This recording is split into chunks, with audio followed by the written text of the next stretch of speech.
Hello student. तो दौर 2025 के कुछ क्वेश्चंस की अब हम उसके आगे कंटिन्यू करेंगे। नेक्स्ट क्वेश्चन आप देखेंगे।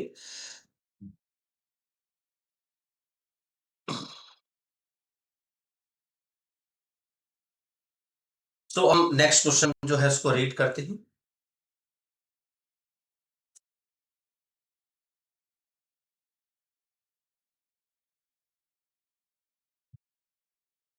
सो देखेंगे, ये एक अच्छा क्वेश्चन है। Circle is the y axis at y04 and the point -20 and the radius of the circle.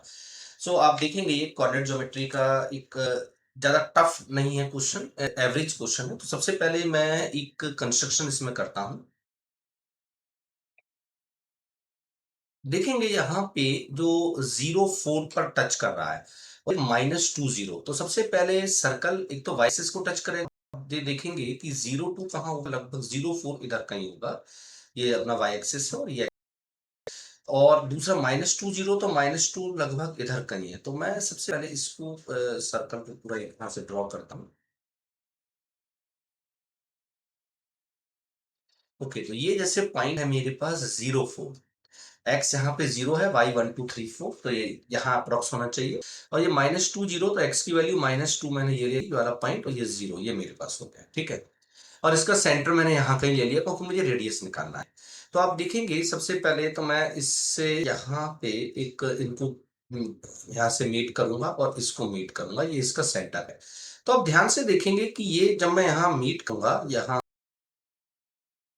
देखेंगे ये लगभग 04 इधर कहीं होगा, 04।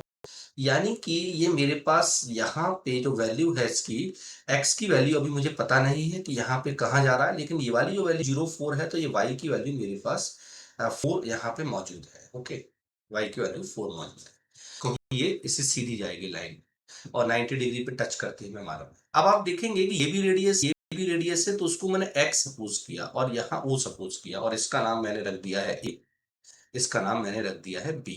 तो आप देखेंगे यहाँ पे लिख दिया है मैंने, तो आप देखेंगे वो ये क्या है, रेडियस, जो कि हमने एक्स सपोज की। तो अब मैं सबसे पहले ओ स्क्वायर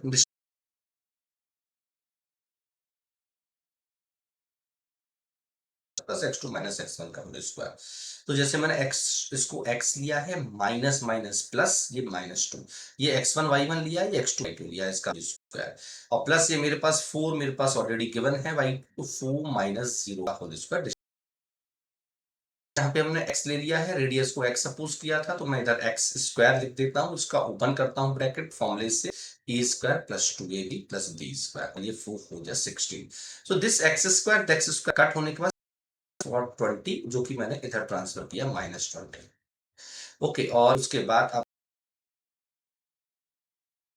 16 था, 16 प्लस 4 कितना आया, 20, और ये पे 4x आ जाएगा, ए स्क्वायर प्लस 2ab प्लस बी स्क्वायर। तो 4x मेरे पास यहाँ पे मौजूद है, और ये इधर मैं ट्रांसफर किया था, ये -20 बन गया था, इससे x की वैल्यू मेरे पास कितनी आई, 5। ओके, अब हम जानते हैं रेडियस कभी नेगेटिव नहीं हो सकता,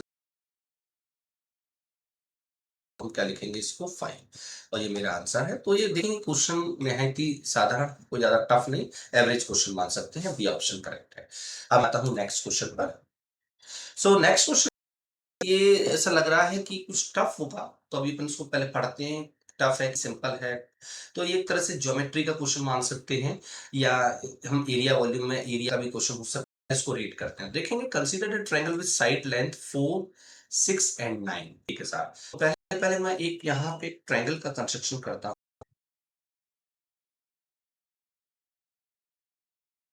ठीक है साहब, तो ये 3 मेरे पास लेंथ है, जैसे मैंने एक 4 सपोज की, एक मैंने 6 सपोज की, एक मैंने 9 सपोज की। ठीक है साहब, आगे बढ़ते हैं। ये ट्रायंगल,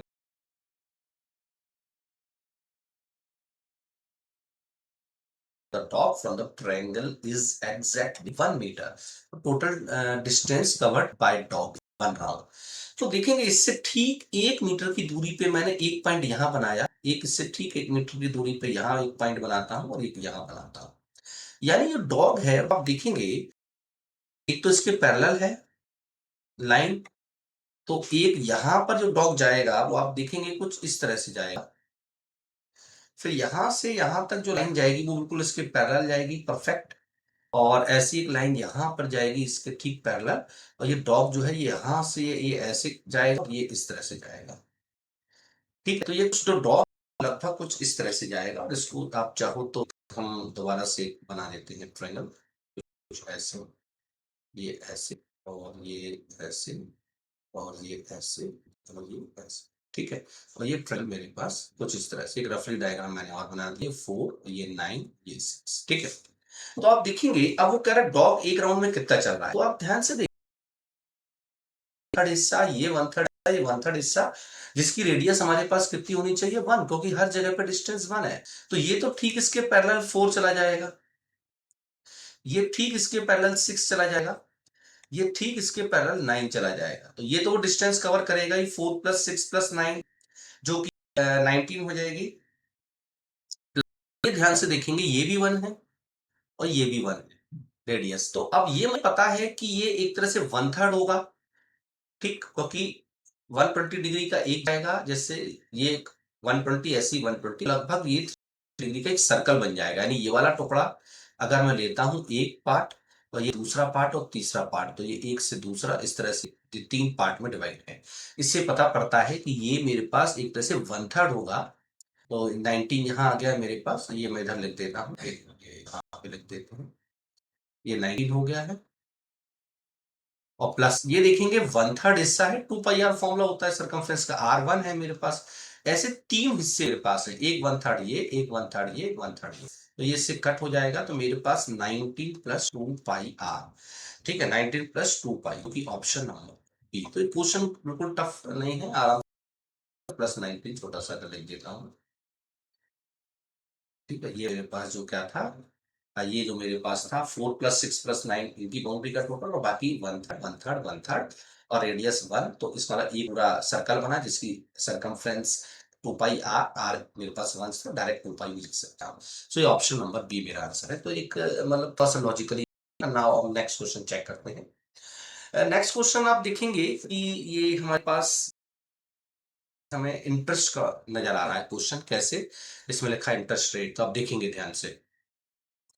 अनंता invested 1 lakh rupees distributed across 3 scheme. Total Anantita के पास 1 लाख रुपए है।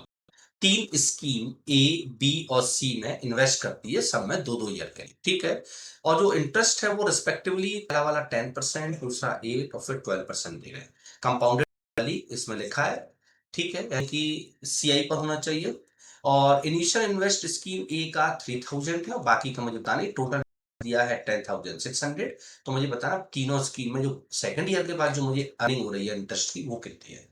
सबसे पहले 1 साल का अलग है, अगले 1 साल का अलग है। तो सबसे पहले कॉन्सेप्ट हम जानते हैं, सीआई एसआई हमेशा इक्वल होता है। क्यों होता है, क्योंकि अभी सीआई का मतलब है ब्याज के ऊपर ब्याज। 1 साल का पहले ब्याज मिलेगा, उसके ऊपर ब्याज मिलेगा। तो अभी 1 साल ही नहीं हुआ, तो उसका मतलब सीआई एसआई हमेशा इक्वल है। तो हम लिखा जरूर कंपाउंडेड एनुअली कंपाउंड इंटरेस्ट है, बट हम डायरेक्ट सीआई से निकाल सकते हैं, क्योंकि एसआई सीआई एक ही होता है। तो सबसे पहले मैंने स्कीम, जैसे आप देखेंगे तीनों स्कीम के जो पैसे हैं वो मैं यहाँ इस तरह से लिख रहा हूँ। तो स्कीम ए आप देखेंगे, सबसे पहले स्कीम ए में जो पैसा इन्वेस्ट किया था वो 30,000 है। स्कीम बी में मैंने एक्स मान लिया।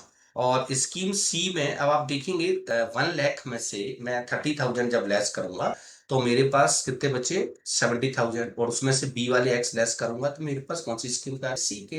1 वेरिएबल से मैं शो करने की कोशिश कर रहा हूँ। तो सबसे पहले 30,000, 30,000 यानी कि सबसे पहली स्कीम, इसमें 10% का रेट 1 ईयर हम लोग निकालते हैं। ठीक है, प्लस उसके बाद हम देखते हैं कि अगली जो स्कीम है वो हमने एक्स सपोज की बी, इसमें रेस्पेक्टिवली दिया है 8, ये भी 1 ईयर का। उसके बाद हम देखते हैं 1000 माइनस एक्स बचा, क्योंकि 1 लाख में से 30 लेस किया, फिर वाला एक्स लेस किया, तो 70 बचा। इसमें आप देखेंगे 12% और 1 ईयर का ब्याज। तो इस तरह से मेरे पास तीनों जो स्कीम का जो ब्याज है 1 साल का, फर्स्ट ईयर का, इसमें साफ लिखा हुआ है, वो 10600। इससे मेरे को ये फायदा है कि मैं इससे एक्स की वैल्यू निकालूंगा, यानी बी और सी दोनों का द्वारा इन्वेस्टमेंट निकालूंगा।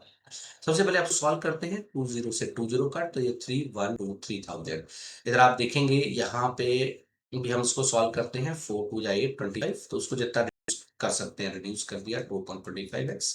इधर से आप देखेंगे इसको भी मैं यहाँ डायरेक्ट पहले छोटा करता हूँ, 4 3 12 25। तो पहले पहले तो ये 70,000 इंटू 3/25 हो जाएगा और -3/25x, ये मेरे पास आएगा 10600। इसको हम सॉल्व करते हैं। 25 to the 50, अब ये मेरे पास है 20, जीरो ने ऐड किया, 25 8 या 100, 25 to the 50। उसके बाद आप देखेंगे 20 बचा, 25 8 100 और ये 32800। इसको अब सॉल्व मैं करता हूँ। सबसे पहले आप देखेंगे 3000 और इसका से मल्टीप्लाई किया 8400 और ये -10600 यहाँ ट्रांसफर किया, और ये दोनों में वहां ट्रांसफर करके एलसीएम निकाल लेता हूँ। इसको राइट हैंड ले गया तो ये पॉजिटिव का हो जाएगा, एलसीएम निकालने के बाद ये नेगेटिव का हो जाएगा। तो ये मेरे पास आया x/25। अब इनको मैं ऐड करता हूँ तो ये आया 11400 -10600। इसको जब मैं लेस करता हूँ तो मेरे पास आया 800। अब इससे एक्स वैल्यू मेरे पास, इसका से मल्टीप्लाई 800 से 25 8 जा 100, इससे पता पड़ता है 20,000 रुपीज तो मैंने इन्वेस्ट किसमें किया है, बी स्कीम में। यानी ये मेरे पास हो गया बी स्कीम में। सी स्कीम मैंने क्या ली थी, 70,000 माइनस एक्स, इट मीन 17 -20 कितनी हुई, 50,000।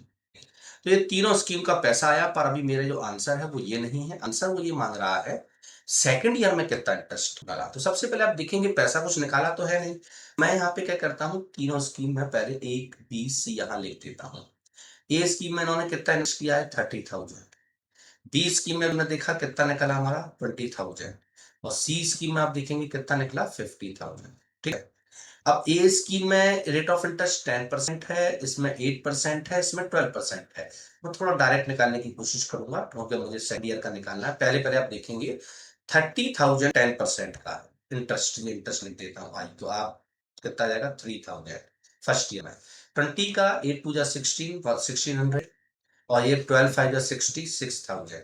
ये मेरे पास इंटरेस्ट हो गया। अब न्यू प्रिंसिपल, न्यू प्रिंसिपल यानी कि 30 और 3 जोड़ के कितने हुए, 3,000। कोई पैसा निकाला तो है नहीं, उसी को वापस री इन्वेस्ट किया है। 20,000 और 1600, 20,000 1600 21600, और इधर 50 + 6 56,000। फिर से वही रेट ऑफ इंटरेस्ट लेंगी 10%, ये सेकंड ईयर, और मुझे सेकंड ईयर का ही इंटरेस्ट निकालना है। ये 8% और ये 12%। तो अब सीधे सेकंड ईयर का इंटरेस्ट निकालूंगा, डायरेक्ट कर सकते हो। 10% 3300 का आता है, 3300 रुपीज, ये इंटरेस्ट फॉर सेकंड ईयर। यहाँ पे लिख देता हूँ क्योंकि मेरा फाइनल आंसर यही से निकलेगा। ऐसे 8% कितना है मेरे पास, ये 21600 का। तो 8% निकालूंगा, 216 इंटू 8%, मेरे पास आता है 1728। और ये 56,000 12%, तो 2 जीरो से कट के 12 इंटू 56, जो कि कितना आता है 6720। तो सेकंड ईयर में आप देखेंगे क्या क्या ब्याज मिला, 3300 एक स्कीम से, 1728 दूसरी स्कीम से, 6720 तीसरी स्कीम से। मैं टोटल निकालता हूँ 8 4 और ये 1 कैरी किया, 1174। तो आप देखेंगे यही मेरा आंसर होना चाहिए, क्योंकि जो मेरे पास रिक्वायर्ड जो मुझे निकालना है वो यही आंसर। तो आप देखेंगे बी ऑप्शन। तो एक अच्छा क्वेश्चन है, थोड़ा कैलकुलेटर क्वेश्चन है। सारे क्वेश्चन सिंपल नहीं आते, कुछ कैलकुलेशन वाले हैं, तो इनको आपको प्रॉपर कैलकुलेशन करना पड़ेगा। हल्का सा लॉजिक है कि एक सर्कस यही सही बराबर होता है, स्टेप बाय स्टेप लिख के 1 ईयर फिर नेक्स्ट 1 ईयर। अब मैं आता हूँ नेक्स्ट क्वेश्चन। तो नेक्स्ट क्वेश्चन देखेंगे, ये जो मेरा क्वेश्चन है ये है 40 नंबर क्वेश्चन। तो इसमें कुछ नहीं है, सबसे पहले आपको एक, इसमें आप मैक्सिमम मिनिमम आपने पढ़ा हो, तो इसमें आप देखेंगे ये मॉडर्न मैथ में है, तो आप एक एफएक्स दिया हुआ मेरे पास फंक्शन, और उसके बाद 4 ऑप्शन दिए, मुझे बताना है एफएक्स मैक्सिमा है, मिनिमा है। तो उसको हम बहुत ही सिंपल तरीके से, आपको कॉन्सेप्ट पता होगा, मैं उससे इसको देखो सॉल्व करता हूँ। सबसे पहले एफ एक्स जो है वो जो भी है मेरे पास, वो मैं इसको नोट कर देता हूँ, a square x square plus 2bx plus c. सबसे पहले मैं इसका फर्स्ट डेरिवेटिव निकालता हूँ, जिसको डिफरेंशिएशन बोलते हैं। हम 2 डेरिवेशन निकालने के बाद पता करते हैं कि नेगेटिव वैल्यू आ रही है कि पॉजिटिव, उसी आधार पे हम मैक्सिमम मिनिमम निकालते हैं। पहले वन डेरिवेटिव में निकालता हूँ, फर्स्ट डेरिवेशन। तो ए स्क्वायर कॉन्स्टेंट है, बाहर आ जाएगा, एक्स स्क्वायर का 2x हो जाएगा, 2b बाहर आ जाएगा, एक्स का 1 हो जाएगा, सी जीरो है। तो ये मेरे पास आया 2a² ये हो गया फर्स्ट डेरिवेटिव, जो कि पॉजिटिव आ रहा है। अब मैं सेकंड डेरिवेटिव फिर से इसको डिफरेंशिएट करूंगा, एक्स के रिलेटिव। तो 2a² बाहर आ जाएगा और एक्स का 1 हो जाएगा, 2b का 0 हो जाएगा। इंटू 1 लिखने की जरूरत नहीं है, डायरेक्ट 2a²। ये सीधा सीधा क्या है, ये आप देखेंगे कि मेरे पास जीरो से बड़ा है। हम जानते हैं कि जब भी ये जीरो से बड़ा होगा, यानी कि क्या है, मिनिमा निकल। और अगर पॉजिटिव में आ रहा है तो मिनिमा का चलता है, डबल डिफरेंशिएशन निकाल के पॉजिटिव में आ रहा है तो मिनिमा, नेगेटिव में आ रहा है तो मैक्सिमा। तो इससे साफ पता पड़ता है ये क्या है, मिनिमा, यानी कि मिनिमम। ठीक है, तो यहाँ क्या हो जाएगा, मिनिमा यानी कि मिनिमम। और जब मिनिमम हुआ तो ये है, हमारे पास क्या आया है इसमें, मिनिमम। ठीक है, और मैक्सिमम नहीं है क्योंकि वैल्यू पॉजिटिव आ रही। तो डायरेक्ट इसका आंसर इस सिंपल कॉन्सेप्ट निकाल सकते हैं belong करने की सुनिए। ठीक है, तो ये एक अच्छा क्वेश्चन था। अब मैं नेक्स्ट क्वेश्चन करता हूँ। नेक्स्ट क्वेश्चन आप देखेंगे कि ये भी एक तरह से हम इसको ज्योमेट्री यानी कोऑर्डिनेट ज्योमेट्री के अंतर्गत ही मान सकते हैं। तो इसमें एक ट्रायंगल का एरिया निकालना है, तो मुझे पहले एक ट्रायंगल में खोज करना पड़ेगा, उसके 3 वर्टिसेस मुझे चाहिए नहीं। उसके लिए कुछ नहीं है, उसने मेरे को 3 इक्वेशन दे दी है, तो हम लोग बिल्कुल आसानी से निकाल सकते हैं। देखो, पहले पहले y इज इक्वल टू 0, मैं इसको इक्वेशन 1 यूज करता हूँ। उसके बाद 12x माइनस 5y भी इक्वल टू 0, इसको इक्वेशन नंबर 2 सपोज करता हूँ। दो स्ट्रेट लाइन, एक ये है, एक ये है और एक ये। मैं फिगर इसका बाद में बनाऊंगा, अभी उसका एक रफली मैं ड्रॉ कर लेता हूँ केवल, क्योंकि मेरे पास अभी इनके पॉइंट नहीं मालूम, तो मैं बस ये कभी ऐसा छोटा सा ग्राफ बना लेता हूँ। तो अभी मुझे इनका ये नहीं जानकारी कि वर्टिसेस पॉइंट क्या है, तो मैं इन तीनों इक्वेशन को सॉल्व करके निकाल सकता हूँ। तो सबसे पहले मैं ये इक्वेशन जो है ना, आप देखेंगे 1 को 2 में पुट करता हूँ, तो जब मैं यहाँ पे y 0 पुट करूंगा तो ऑल्सो x भी 0 आ जाएगा। तो एक तो क्या है, इसमें मैंने y 0 पुट किया इक्वेशन 2 में, तो x 0 आ गया। तो एक तो मेरे पास जो है ना, जो वर्टिसेस है वो ये बनेगा 0 0, ट्रायंगल एक हाथ से होते हुए जा रहा है।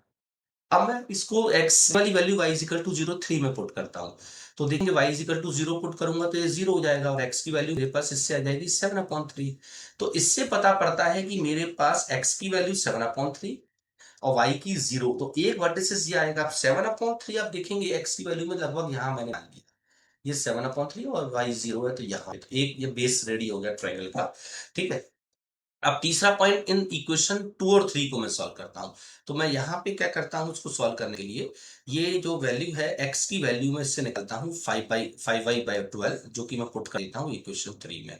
ठीक है, तो आप यहाँ पे पुट करते हैं 3 into 5y/12 plus 4y b equal to 7। जब ये सॉल्व करता हूं तो आप देखेंगे एलसीएम निकाला, 5 4 20, 7 4 28 यहाँ ले गया, 20 प्लस 5 मेरे पास जो है ये आप देखेंगे 4 4 16, 16 और 5 मेरे पास कितना हुआ, 21 हुआ है। ठीक है, अब इसको मैं सेवन्थ के टेबल से 7 3 जा 7 4 जा, तो y की वैल्यू तो मेरे पास आ चुकी है 4/3। ये 4/3 मैं इसमें पुट करता हूँ, तो x मेरे पास आएगा 5/12 इंटू 4/3। ये 4 3 या 12 आया, और ये मेरे पास आया 5/9। तो इससे आप देखेंगे x आया 5/9 और y आया मेरे पास 4/3। तो आप देखेंगे कि यहाँ पे मैंने ये वैल्यू बनाई है। ठीक है, x आया मेरे पास 5/9 और y की वैल्यू जो है 4/3, जो लगभग दोनों पॉजिटिव में है, तो कुछ यहाँ पे मैंने बना दी।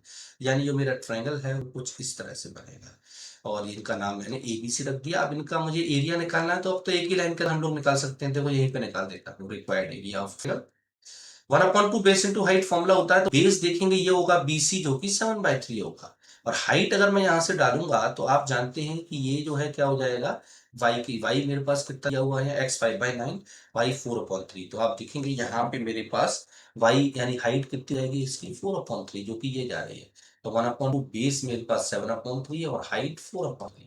इसको सॉल्व किया, 2 7 2 14/9, तो मेरा जो आंसर आएगा वो क्या आएगा, 14/9 यूनिट स्क्वायर। तो आप देखेंगे बी ऑप्शन मेरे पास है। तो ये एक अच्छा क्वेश्चन है, इसमें कंस्ट्रक्शन थोड़ा सा ध्यान से कीजिए, तीनों इक्वेशन को सॉल्व करके तुरंत आ। तो ये जो मेरा क्वेश्चन है मैं पहुंच चुका हूँ। इस क्वेश्चन के बाद अब मैं नेक्स्ट क्वेश्चन देखता हूँ। तो नेक्स्ट क्वेश्चन देखेंगे, ये पॉलीगॉन का क्वेश्चन है, ज्योमेट्री का इसमें अच्छा वेटेज है। क्वेश्चन हालांकि छोटे हैं, ये वाला भी कोई ज्यादा टफ नहीं लग रहा है, आपने नॉर्मल पढ़ा होगा। रेगुलर ऑक्टागोन एक दिया हुआ है, जो कि एक सर्कल के अंदर है, और इसकी जो रेडियस है 1 यूनिट है। तो सबसे पहले मैं एक सर्कल ड्रॉ करता हूँ। ऑक्टागोन आप जानते हैं इसकी 8 साइड होती है, तो मैं 8 साइड की बना रहा हूँ। 1, ये 2, ये 3, ये 4, ये 5 और ये 6, ये 7 और ये 8। तो मैंने एक ऑक्टागन बनाया है। ठीक है, अब सर कोई भी एक ट्रायंगल में लेता हूं, तो ऑक्टागन है तो सबसे पहले तो इसमें 8 ट्रायंगल बनते हैं। ठीक है, और इनके मैं नाम रख देता हूं, जैसे केवल एक ट्रायंगल लेता हूं ए बी। अब ये थीटा कितना हुआ, तो 8 ट्रायंगल इस पूरे साइड में बनेंगे। टोटल 360 में अगर मैं 8 डिवाइड करता हूं तो 45, तो ये मेरे पास क्या बनता है, 45। और आप देखेंगे इसकी रेडियस 1 यूनिट ऑलरेडी दी हुई है, तो मैं ये 1 लेता हूँ, ये मैं 1 लेता हूँ। तो एरिया ऑफ रेगुलर ऑक्टागोन मुझे निकालना है। पहले मैं एक ट्रायंगल का अगर एरिया निकालता हूँ तो मैं 1/2 base a b sine theta, और का आपको एक फॉर्मूला पता होगा कि अगर मेरे पास बीच में थीटा है, ये ए दिया ये बी दिया है, तो एरिया का जो फॉर्मूला होता है 1/2 ए बी साइन थीटा। ठीक है, तो इस फॉर्मूले से जब थीटा और दो लाइन में दी होती है तो यहाँ बिल्कुल मौजूद है, तो 1 × 1, और इधर साइन 45। ये हो गया एक ट्रायंगल का। ऐसे इसमें देखो कितने ट्रायंगल बने, अगर आप देखेंगे तो ये मैं सारे बना के दिखा देता हूँ। 8 साइड है तो 8 ट्रायंगल, 1 2 3 4 5 6, और ये 7 8। तो ऐसे 8 ट्रायंगल बन के मेरे पास रिक्वायर्ड एरिया निकल जाए। अब इसको सॉल्व कर रहे हैं। साइन 45 की वैल्यू ये ऐसे कट किया, 4 साइन 45 की वैल्यू 1 1, तो मतलब नहीं है, 45 की वैल्यू 1/√2 होती है। अब इसको मैं सॉल्व कैसे करूंगा कि 4/√2 में रेशनलाइजेशन ऑफ डिनोमिनेटर मैंने किया, ये √2 √2 2 आ जाएगा, जो कि हम ऊपर कट कर देंगे 2/√2। सो जो मेरा आंसर है इसका 2√2। ठीक है, अब मैं आता हूँ सही नेक्स्ट क्वेश्चन को। तो अब हम नेक्स्ट क्वेश्चन पर आते हैं। नेक्स्ट क्वेश्चन देखिए।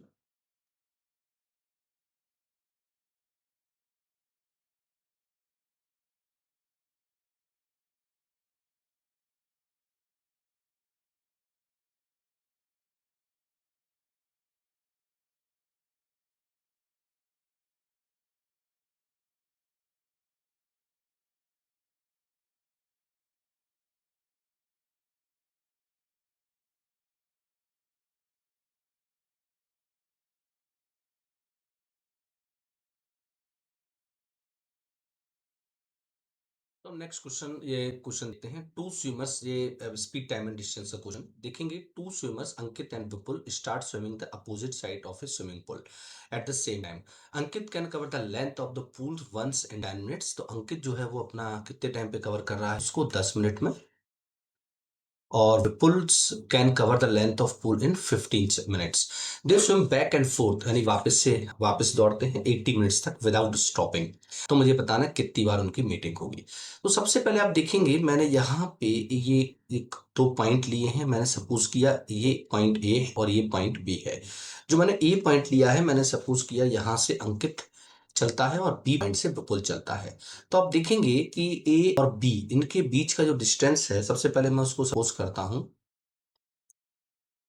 देखेंगे कि मैंने सबसे पहले इसको, ये ए है, इनके बीच की जो डिस्टेंस है वो एक्स मैंने मीटर सपोज की। तो सबसे पहले मैं अंकित की स्पीड निकालता हूं। तो अंकित की स्पीड होगी, स्पीड का फॉर्मूला डिस्टेंस अपॉन टाइम। तो डिस्टेंस एक्स है और इसको टोटल 10 मिनट्स लगते हैं, यानी इतने मीटर पर मिनट। एंड विपुल की जो स्पीड है, डिस्टेंस एक्स और ये 15 x/15 मीटर पर मिनट। अब हम लोग जानते हैं जब दो कोई भी ट्रेन या ऑब्जेक्ट अपोजिट डायरेक्शन में जाते हैं तो उनकी रिलेटिव स्पीड ऐड हो जाती है।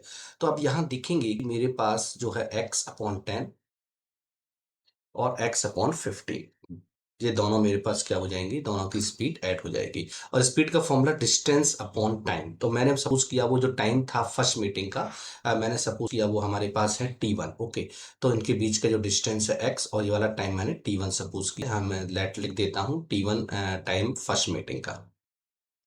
फर्स्ट मीटिंग का जो दिया गया टाइम टेकन है वो t1 है। तो आप इसको सॉल्व करते हैं तो आप इधर 30 एलसीएम निकालेंगे, 10 3 या 3x प्लस 2x, तो ये मेरे पास आ जाएगा 5x/30 और x/t1। इसमें सबसे पहले सॉल्व करूंगा, x से x कट करूंगा, 5 1 जा 5, 5 6 जा 30। इससे पता पड़ता है कि फर्स्ट मीटिंग जो होती है वो मेरे पास होती है 6 मिनट के बाद। फर्स्ट मीटिंग का जो टाइमिंग है वो मेरा कहता है 6 मिनट। तो आप देखेंगे कि 6 मिनट में फर्स्ट मीटिंग हुई। जैसे फर्स्ट मीटिंग होने के बाद फिर वापस से वो दौड़ते हैं, तो पहले पहले तो मैं रेस्ट टाइम निकाल लेता हूं।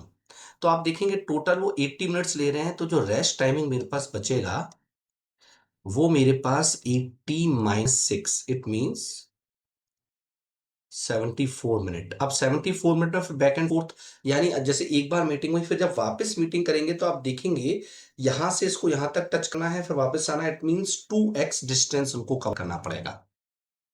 तो आप सेकंड मीटिंग के लिए निकालता हूं। मैंने सेकंड मीटिंग का टाइम t2 सपोज किया है। तो आप देखेंगे कि रिलेटिव स्पीड पहले x/10 और प्लस x/15 ऐड हो जाएगी। और सेकंड मीटिंग में मुझे मालूम है t2x, और मैं इसका जो टाइम है वो t2 सपोज कर देता हूँ। t2 जो मेरा टाइम है फॉर सेकंड मीटिंग, यहाँ मैं सेकंड में लिख देता हूँ। इसको सॉल्व करेंगे यहाँ तो जी सेम मेरे पास आएगा 5x/30 एलसीएम लेके, और ये 2x/T2। तो x से x कट किया, 5 6 जा 30, जो T2 की जो वैल्यू है वो मेरे पास 66 है। 5 6 जा 30, 6 2 जा 12। इससे पता पड़ता है कि अब जो सेकंड मीटिंग होगी वो इनकी T2 की वैल्यू 12 आने का मतलब है सेकंड मीटिंग जो है इनकी 12 मिनट के बाद भी। तो आप देखेंगे कि यानी कि कुल मिला के हर, फिर से जब मीटिंग करेगा फिर से 2x चलेगा, यानी अब हर 12 12 मिनट के बाद उनकी मीटिंग हो रही है। तो अब जो है कितनी बार वो मीटिंग करेगा पहले हम उसको पता करते हैं। तो आप देखेंगे टोटल टाइम मेरे पास 34 मिनट, और आफ्टर हर ईच 12 मिनट में उनकी मीटिंग होती है, क्योंकि हर बार 2x चलना पड़ता है, स्पीड सेम है। तो लगभग हम जब इसको सॉल्व करेंगे 12 6 जा 72, तो ये लगभग मेरे पास अप्रोक्स में ये मेरे पास आ जाता है 6 टाइम्स, 6 पॉइंट समथिंग। तो ये अप्रोक्स में मैं इसको 6 टाइम्स लेता हूँ। अब 6 टाइम मीटिंग तो ये मेरे पास होगी आफ्टर सेकेंड मीटिंग के बाद। Okay, after second meeting. और जो मैं शुरू में जो इनकी जो मेरी मीटिंग हुई है वो मेरी मीटिंग हुई है एक बार। तो कुल मिला के 6 + 1 यानी कि 7 टाइम्स उसकी मीटिंग होगी। तो जो मेरा आंसर है वो मेरे पास 6 + 1 यानी कि 6 + 1 कितना आएगा, 7 टाइम्स। तो इसका जो ऑप्शन है वो मेरे पास ऑप्शन ए है। ठीक है, अब मैं नेक्स्ट क्वेश्चन पे आता हूँ। नेक्स्ट क्वेश्चन देखते हैं, इसमें एक एपी जीपी का क्वेश्चन है। Sum of the five terms of GP is the same as the sum of the first 7 terms. If the sum of the first 9 terms is 24, then find the fourth term of the progression. सबसे पहले GP के 5 term, तो मैंने first term को ए मान लिया और same GP है, तो उसकी मैंने रिग्रेशन को आर मान लिया है। तो फॉर्मूला जो होता है सम ऑफ 5 टर्म का, ए आर 5 - 1, नीचे r - 1, और ये मैंने 7 टर्म के इक्वल लगा लिया। ये मैंने r ऑफ 7 - 1 और नीचे r - 1। तो सबसे पहले मैंने इसको सॉल्व किया है। तो जब हम इसको सॉल्व करेंगे, सबसे पहले तो मेरे पास ये r - 1 को कट किया, ए को कट किया। यहाँ पे ये मेरे पास आया r⁵ -1, -1 भी कट हो जाएगा इसमें, r⁵ और p इक्वल टू r⁵7। इसको जब सॉल्व करता हूं तो r⁵2 इज इक्वल टू 1 आया। इससे r की जो वैल्यू है वो आई √1, यानी मेरे पास +1 और -1 r की वैल्यू हो सकते हैं। अब +1 तो देखो इसलिए पॉसिबल नहीं है, 5 टर्म्स जीपी की और 7 टर्म्स जीपी की। तो इससे पता पड़ता है 5 टर्म और 7 टर्म के इक्वल तब होगी जब r की वैल्यू नेगेटिव में जा रही है। तो मैं यहाँ पे अब r की वैल्यू -1 को लेके लिखता हूँ। और अब 9 टर्म का जो टोटल 24 है, तो ये डेटा दिया है, तो मैं यहाँ पे इस डेटा का यूज करूंगा। यहाँ 9 टर्म का जो मेरे पास है वो 24 दिया है। ए, आर मैं लेके चलता हूँ -1 और इसकी पावर हो जाएगी 9 - 1। ओके, और नीचे आप देखेंगे कि अपॉन r - 1, तो यहाँ पे मैंने -1 और -1, वैसे भी मैं r - 1 नीचे पॉजिटिव लूंगा तो 0 हो जाएगा, 1 - 1 तो वो तो पॉसिबल ही नहीं है। तो r की वैल्यू -1 इसमें सेटिस्फाई हो रही थी, इसलिए -1 लिया। इसको सॉल्व किया, -2 उधर जाके मेरे पास से पहले पहले 24 आया। यहाँ पर देखेंगे -1 की पावर ऑड नंबर है, तो यहाँ पे क्या आता है मेरे पास ऑलवेज इन नेगेटिव। तो ये -1 ये आएगा -1 और ये ऑल्सो -1, तो -2। नीचे भी मेरे पास है -2, जो कि आपस में पूरा कट हो जाएंगे, तो ए मेरे पास आ जाएगा 24, यानी फर्स्ट टर्म मेरे पास आ चुकी है। अब वो कह रहा है मुझे 4 टर्म इसकी निकालनी है, तो हम जो है इसका 4 टर्म का जो फॉर्मूला होता है AR4 - 1। ओके, ये मेरे पास इसकी 4 टर्म निकालनी है। तो ए मेरे पास 24 है, आर हमने देखा -1 और 4 - 1। अब यहाँ पे आप देखेंगे 24 और -1 की पावर ऑड है, तो ये -1 में आ जाएगा, यानी -1, और जब मल्टीप्लाई करूंगा तो -24। तो एट लास्ट मेरा जो 4 का आंसर है वो है 24। ठीक ठाक क्वेश्चन है, एवरेज क्वेश्चन को मान सकते हैं। अब मैं आता हूँ नेक्स्ट क्वेश्चन पर। नेक्स्ट क्वेश्चन देखेंगे, लॉग का क्वेश्चन है। अच्छा क्वेश्चन है, तो हम इसको प्रॉपर्टी और या आइडेंटिटी किसी से सॉल्व कर सकते हैं। पहले पहले मैं इसमें प्रॉपर्टी लेता हूँ। प्रॉपर्टी क्या होती है, सबसे पहले x+1/x, ये बेस बेस पे जाएगा, ये 0 उधर शिफ्ट हो जाएगा, और ये मेरे पास जो है ये हमारे पास शिफ्ट हो जाएगा वहाँ। ठीक है, तो ये पूरा जो टर्म है log 2, और ये x-1/x+2, ये इसकी किसी की पावर 0 1 होती है, ये 1 आया, और ये मेरे पास log 2 आया, और ये मेरे पास x-1/x+2। अब मैं इसको फिर से सॉल्व करूंगा, 2 लिखूंगा बेस पे, 1 को इधर शिफ्ट करूंगा, और ये आप देखेंगे कि बेस पे, और ये मैं इसको शिफ्ट करूंगा वहां, तो ये मेरे पास पूरी टर्म उस तरफ पहुंचेगी, यानी कि x-1 और x+2। ओके, तो ये मेरे पास एक टर्म आई है। अब इसमें मैं 2 को उधर ट्रांसफर करता हूँ, तो जब आप देखेंगे कि यहाँ x-1 x plus two two इधर ट्रांसफर किया -2, तो आप देखेंगे ये वाली टर्म किससे 0 से बड़ी है। इसको पूरा सॉल्व करता हूं तो x-1 -2x प्लस माइनस -2 हो जाए 4 और नीचे मेरे पास x प्लस 2 और ये 0 से बड़ी है। तो ये आपके पास ये आपका आएगा -x और ये आपका आएगा -5 और नीचे जो है मेरे पास x प्लस 2 और ये 0 से बड़ी। अब आप देखेंगे कि ये -5 और 2 यहाँ मेरे पास दो कंडीशन आई हैं। तो जब मैं इस वाले माइनस को कॉमन लूंगा पहले यहाँ पे x प्लस 5 करता हूँ और ये x प्लस 2 और ये 0 से बड़ी। अब इसको मैं यहाँ सॉल्व करता हूँ तो आप देखेंगे नेगेटिव है तो मैं साइन बदल देता हूँ, ये पॉजिटिव में ले लेता हूँ x प्लस 5 और ये x प्लस 2। ओके, तो अब आप देखेंगे यहाँ पे मेरे पास ये जो टर्म आई है एक x प्लस 5 और एक x प्लस 2। तो अब ये अगर हम देखेंगे, हम स्केल इसकी चेक करेंगे तो इससे आएगा -5 और इससे आएगी -2 और -5। अब जो x की वैल्यू है उसमें नेगेटिव में शो हो रही है, लेकिन यहाँ जो x की वैल्यू है वो हमारे पास 0 से बड़ी होगी तब इसको सेटिस्फाई करेगा। नेगेटिव में बेस नहीं बन सकता, ये भी नेगेटिव में नहीं जा सकता, -2 -5 तो रख नहीं सकता। इसके बाद तो इसलिए नेगेटिव की जो वैल्यू है वो उसमें पॉसिबल नहीं है, 0 से वैल्यू होगी। तो इससे क्या पता पड़ता है कि इसमें जो वैल्यू है कोई भी फुट नहीं हो रही, तो मेरा जो आंसर है नल सेट यानी कि डी ऑप्शन। ओके, अब मैं आता हूँ नेक्स्ट क्वेश्चन पे।